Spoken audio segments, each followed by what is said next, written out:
Ano ang dapat na paraan upang makapag-ipon ka ng pera?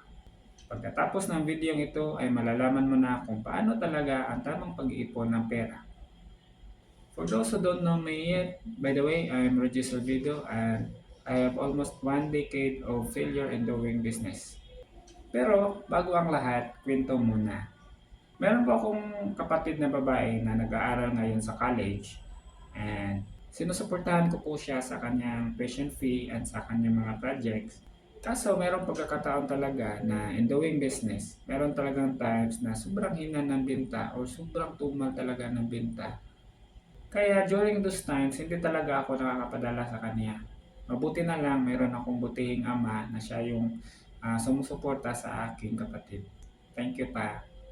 Thank you for helping my sister. Thank you for your love. Since di ko naman magagaranti na palaging okay yung business, so ang ginawa ko, binilhan ko siya ng printer at tinuruan ko siya kung paano kumita ng pera para pang allowance niya. Natutuwa naman ako sa kapatid ko ngayon kasi masunurin tapos daan ko siya na mahilig talaga siya. Meron siyang hilig sa pagninegosyo. Actually right now, she already have loyal customers na palaging pumupunta sa bahay. Meron na nga siyang picture ngayon yung nagpapa-ID. Dahil doon, na-solve yung problema ko sa monthly allowances niya. So, minsan nagpapadala na lang ako pag okay yung bintahan namin, pag okay yung lagay ng negosyo, so saka pa lang ako nagpapadala sa kanya. So, ang tanong, ano nga ba ang tamang paraan para makapag-ipon ng pera? Actually, ang totoong tanong dyan ay ano ba talaga ang purpose at mindset mo kung bakit ka nag-iipon ng pera? Meron po dalawang uri ang pag-uutak ng mga tao. Bakit sila nag-iipon ng pera? So, number one dyan is poor mindset. And then, number two is rich mindset. So, ano po yung poor mindset?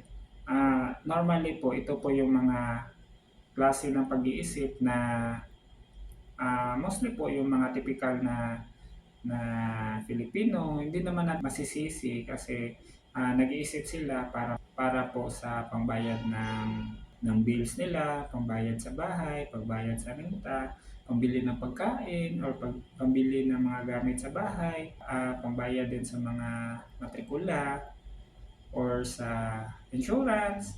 Sila po yung uri ng mga pag-iisip ng mga tao na kailangan nila guaranteed po yung income every month para po masustentuhan nila ang kanilang mga pangangailangan.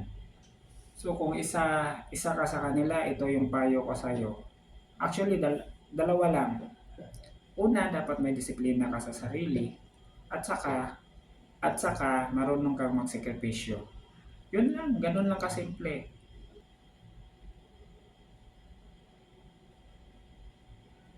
Kasi if meron kanyang dalawa, kaya mo nang mabuhay sa kung ano lang ang kaya mo. Huwag kang pumasok sa lifestyle na hindi afford ang income mo. Kung may pinag-iipunan ka, dapat marunong ka sa salitang delayed gratification or yung pagpapaliban sa kung anong gusto mo ngayon kasi meron ka pang mas importante na kailangan in the future.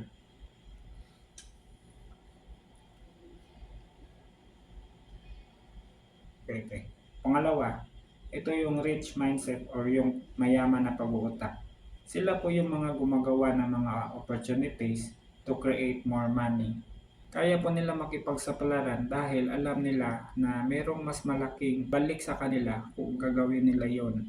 Ito dapat yung mga tinuturo sa mga schools or sa mga sikat na mga personalidad upang maturuan po yung mga kabataan ngayon. Dapat talaga turuan tayo kung paano kumita ng pera sa legal na pamamaraan. Paano po kami mga minimum wage earner lang po? Actually, kaya po natin yan na palaguin at paramihin ang mga iniipon mo kahit na konti lang yan. So, bigyan kita ng isang maganda example. So, siguro naman kaya mong magpalabas ng 20 pesos dyan, di ba? So, ito yung diskarte. Ipagpalagay natin na meron kang ref sa bahay nyo ngayon. Ang gagawin mo, gumawa ka ng ice. Siguro yung 20 pesos mo marami na yung magagawa. Pagkatapos, ibenta mo yan sa mga kapitbahay mo. Tamang-tama ngayon kasi tag-init ngayon, I'm sure na mauubos mo yan. Ang point ko po dito, yung 20 pesos nyo po, pwede yang magiging 50 pesos, 100 pesos, 200 pesos. Depende po yan sa inyo kung paano nyo yan tatrabahuin. Pero, if yung 20 pesos nyo po nilagay nyo sa bangko, swerte na po if after 1 year, bibigyan ka ng 21 pesos ng bangko. So, meaning meron kang tubo na 1 peso, di ba? Kasi ang alam ko sa bank talaga is 2 to 5% lang yan annually. Okay na rin, di ba? At least merong tubo. Pero mas maganda yung sinuggest ko kanina. Pero mas worse talaga kapag iniipon mo lang yan sa wallet mo. Kasi hindi talaga yan tutubo. Ang pera po ay dapat dyan, pinapaikot yan para lumago at dumami.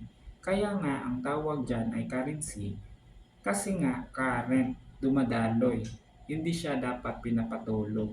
Kaya para sa akin, bilang isang negosyante, mali talaga na sasabihin mo na mag-ipon ka ng pera. Sa amin talaga, yung language namin dito is ginagastos talaga namin yung pera namin. Parang nire-reinvest namin in another product, in another form of business para lumago palalo.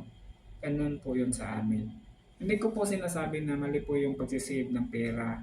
Pero meron pa po talagang mas magandang paraan para mapalago pa po lalo ang ating iniipon na pera. Sinishare ko po ito sa inyo ngayon mga boss kasi naniniwala ako na kung matutunan mo kung ano ang dapat mong gawin para mapalago pa lalo ang iyong pera, ay maiiwasan po natin ang ating kalaban.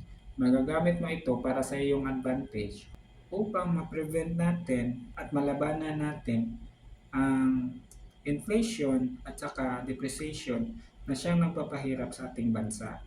Kung isa ka sa mga taong naniniwala dito mga boss, follow me or mag-share ka or even mag-comment ka sa baba upang malaman ko ang iyong opinion. Ang tamang pag-iipon ay isang katangian na dapat mong matutunan. It's either you make more money or you spend less money. Nasa mindset po natin mga boss at saka nasa habit din po natin ang tunay na definition ng pag-iipon. Yun nga pala mga boss, meron nga pala ako binibinta ngayon na merch. You can support me through this. Ipopost ko na lang yung link sa baba para maka-order kayo. Yan lang po muna mga boss and please remember to always work smarter, not just harder. Takens mga boss!